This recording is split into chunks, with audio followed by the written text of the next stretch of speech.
네, 12소 예언서 이 부분 또 보도록 하겠습니다.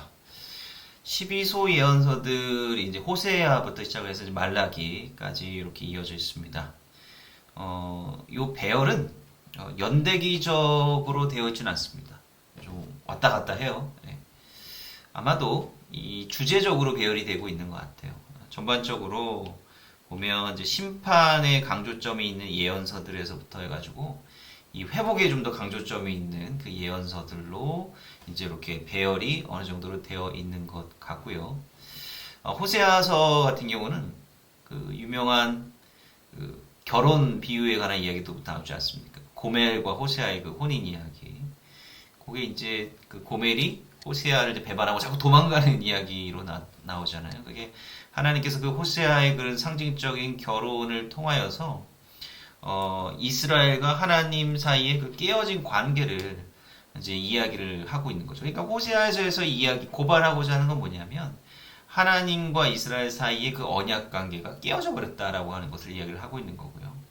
그다음에 마지막 책인 말라기를 보면 그 야훼의 사자, 그러니까 이제 메시아와 같은 존재인데 그럼에도 불구하고 우리가 그런 하나님께서 보내주실 그 구원자를 기다려야 된다.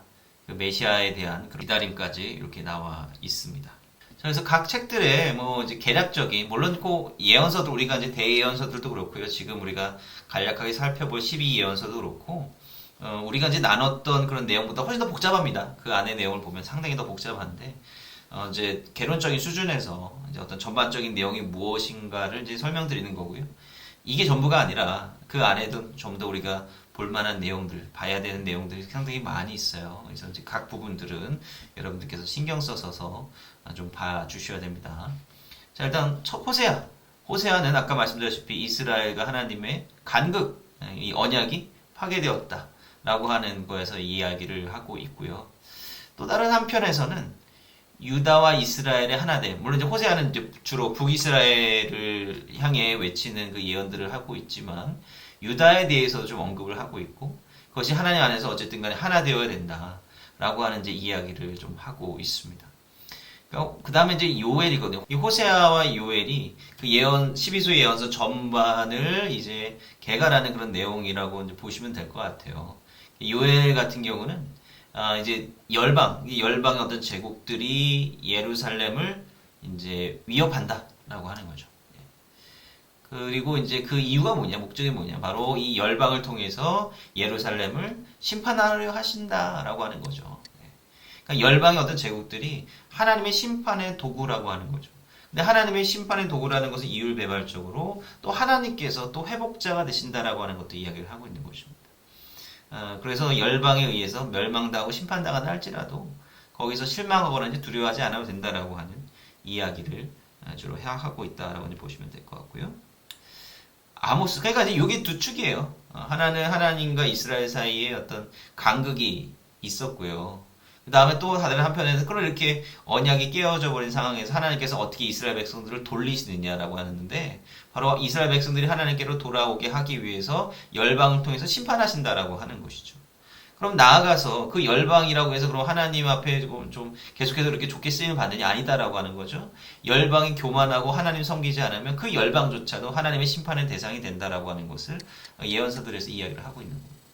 그다음에 아모스서 북왕국 이스라엘의 심판, 그 다음에 다윗 왕조하에서 이스라엘과 유다의 하나됨, 이제 요거에 대해서 또 이야기를 하고 있습니다. 아까 호세아서에서 나왔던 일부 내용이 여기 이제 또 드러나고 있는 것이죠. 오바댜, 에돔을 향한 그 심판이에요. 그래서 하나님께서 에돔을 심판하실 것이고, 이 유다 앞에, 이스라엘 앞에 이제 굴복하게 될 것이다. 라고 하는 이야기를 하고 있는 거죠. 요나서, 니느웨, 아수르에 관한 이야기죠. 하나님께서 니느웨를 심판하실 것이나, 근데 좀 오바댜에 나타나 있는 거랑은 조금 약간 뉘앙스 차이가 있어요. 오바댜에서는 에돔을 완전 심판하시고 완전히 굴복시킬 것이다라고 하는 이야기가 나와 있는데, 요나서에서는 또 하나님의 또 다른 마음이죠. 하나님께서 이스라엘 이방 백성들을 심판하시긴 하지만, 그러나 그들이 회개코자 하면 하나님께서 그들을 용서하신다라고 하는 거예요. 그러니까 어떻게 심판과 용서의 원리는 이스라엘과 유다에 적용하는 것과 크게 다르지 않다라고 하는 것을 우리는 또 이것을 통해서 이제 볼 수가 있다라고 하는 것이죠. 미가서 하나님의 심판의 도구인 아수르와 바벨론에 대해서 이야기를 하고 있는 것입니다. 그러니까 요엘서에 나타나 있는 것과 조금 비슷한 내용이 들어가 있는 거죠. 나훔, 니느웨, 아수르가 몰락할 것이다. 이게 아수르에 대한 어떤 심판의 내용이 또한 나타나 있고요. 하박국, 신바벨론이 이제 심판 당할 것이다. 라고 하는 것이죠. 그러니까 이제 그 12소 예언서는 이스라엘과 이제 유다뿐만 아니라 그 주변을 둘러싸고 있는 모든 열방 국가들에 대해서도 폭넓게 이제 예언을 하고 있다라고 하는 것이고, 우리 역사 속에서 이러한 예언들이 다 성취되었음을 우리가 또 볼 수 있다라고 하는 것이죠. 그다음에 뒤로 가면 뒤로 갈수록 이제 좀 더 회복에 대한 강조점들이 나타나기 시작하죠. 스바냐, 이 야훼의 날이라고 하는 이 야훼의 날이라는 언급이 예언서들에서 종종 나타나게 되는데요. 이 야훼의 날이라고 하는 거는 심판의 날이기도 하고요. 또 다른 한편에서는 회복의 날이기도 합니다. 하나님께서 어떤 그 야훼의 날을 통해서 이스라엘 백성들을 심판하신다라고 하는 것은 결국 그 이후에 새롭게 회복시키고 정화시키고자 하는 그런 하나님의 뜻이 있다라고 하는 것을 이야기를 하고 있는 거죠. 학계, 성전과 다윗의 집, 다윗의 왕조가 재건될 것이다. 그건 이제 그런 이야기를 하고 있는 것이고요. 스가랴, 성전이 제거돼서, 이거는 뭐냐면 성전이 재건되어서 온 열방들이 이제 초막절로 표상이 되고 있는 거죠. 이 초막절에 모든 열방이 하나님 앞에 나와 예배하고 제사하게 될 것이다라고 하는 그런 이제 놀라운 그 전 세계적인 어떤 초막절 제사에 대한 광경이 예언되고 있습니다. 그다음에 이제 말라기. 그러면 이러한 야훼의 날이 도대체 언제 이르게 될 것이냐? 그때가 이를 때까지 하나님께서 보내실 구원자, 그다음에 하나님께서 성취될 그 언약을 기다려라라고 하는 것으로 이 말라기까지 끝을 맺고 있다라고 하는 것입니다. 그러니까 12소 예언서는 보다 더 우주적이고 보다 더 넓은 맥락에서의 하나님의 이 세상에 관한 예언, 섭리하실 일들을 예언하고 있는 것이다라고 이제 우리가 볼 수가 있겠습니다. 그래서 12소 예언서를 이제 관통하는 이제 몇 개의 주제들이 있어요. 하나는 뭐냐면 돌아오라. 이거 히브리어로 슈브라고 합니다. 슈브인데 이게 이제 돌아오라라고 하는 것이 가장 중요한 핵심 요소입니다. 이스라엘 백성들이 바로 하나님의 백성이 되어서 다시 돌아오라라고 하는 거고, 아까 말씀드렸다시피 그날 야훼의 날, 이 바로 이제 심판과 이 회복의 날에 이르면 이제 하나님께서 새로운 역사를 이루어 주실 것이다라고 하는 거죠. 그때 혹은 그 이전에 하나님께로 돌아와서 회개해야 된다라고 하는 것을 강조하고 있다라고 하는 것입니다. 결국은 돌아와야 될 길이 뭐냐면, 역시 이제 이방인들에 대한 이야기들을 사실 많이 하고 있거든요. 요나서 같은 경우는요, 굉장히 흥미로운 이야기지 않습니까? 아까 지난 시간에 제가 요나 같은 예언자, 실패한 예언자다라고 말씀드렸는데, 요나가 어떻게 보면 다른 이방인에 대해서 뭔가 심판의 예언을 한다라고 하는 것에 거부감이 있고, 그 다음에 나중에 뭐예요? 이방인들이 회개하고 돌아오는 거에 대한 역시 거부감도 있었다라고 하는 것입니다. 근데 여러분들 요나서 한번 잘 읽어보세요. 그 이방인들을 향한 어떤 회복의 그 하나님의 뜻은 요나서 1장부터 사실 나타나 있거든요. 요나가 그 다시스로 가는 배를 붙잡아 타고 이제 지중해 바다를 건너다가 풍랑을 만나서 이제 다 그 뱃사람들이 다 죽을 위기에 놓여 있지 않습니까? 근데 그 사람들이 자기 신들한테 다 기도를 했는데 그 기도가 먹히지 않는 거예요. 요나가 바다로 결국 풍랑 빠지지 않습니까?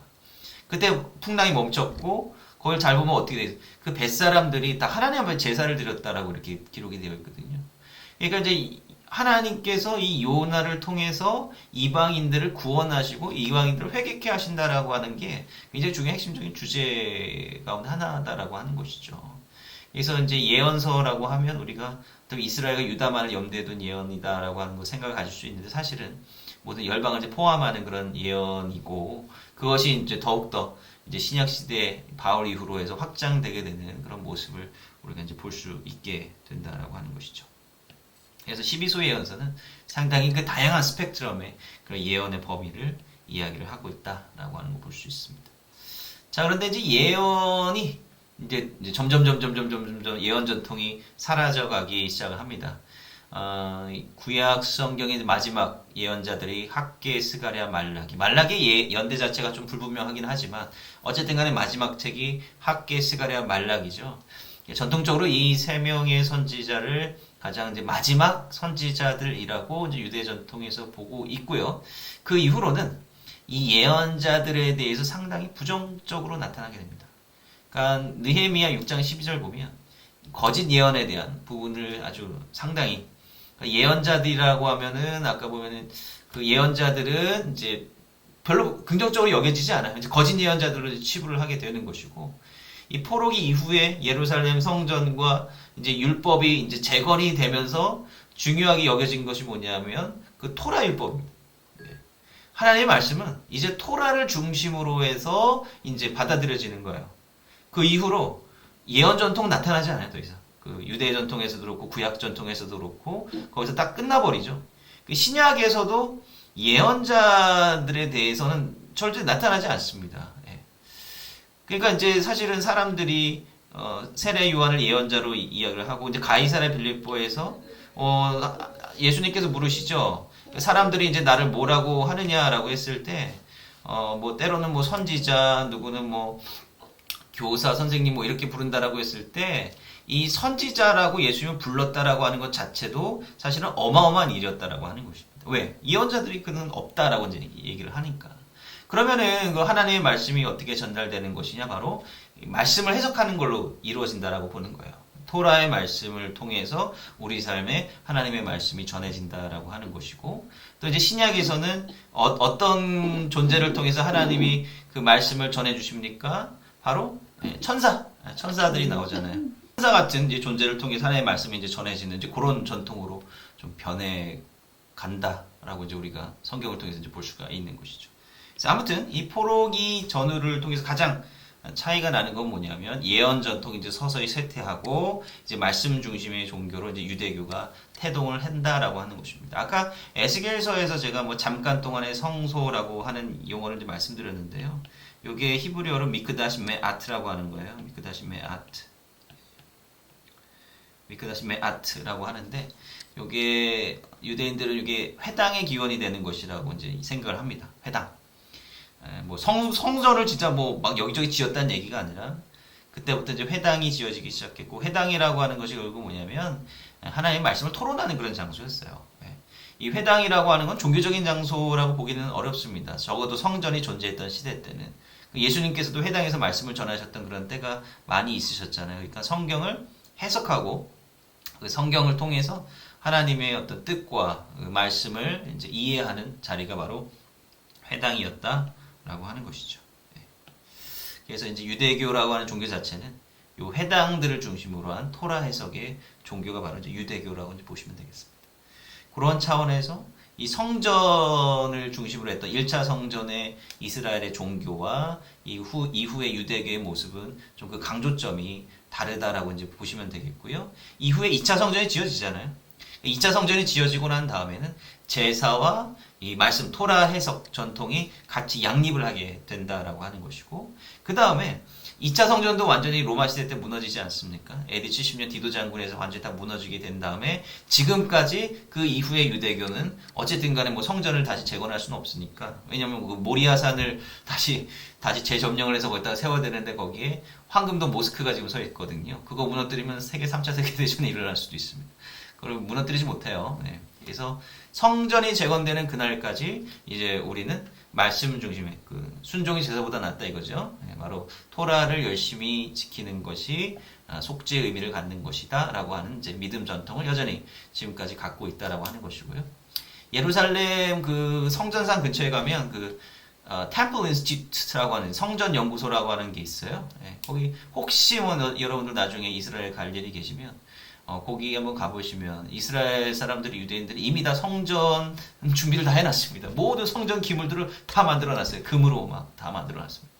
성전이 정말 기적적으로 회복이 된다 그러면은 반나절 말에 이제 제사를 지낼 수 있는 준비가 다 되었다라고 합니다.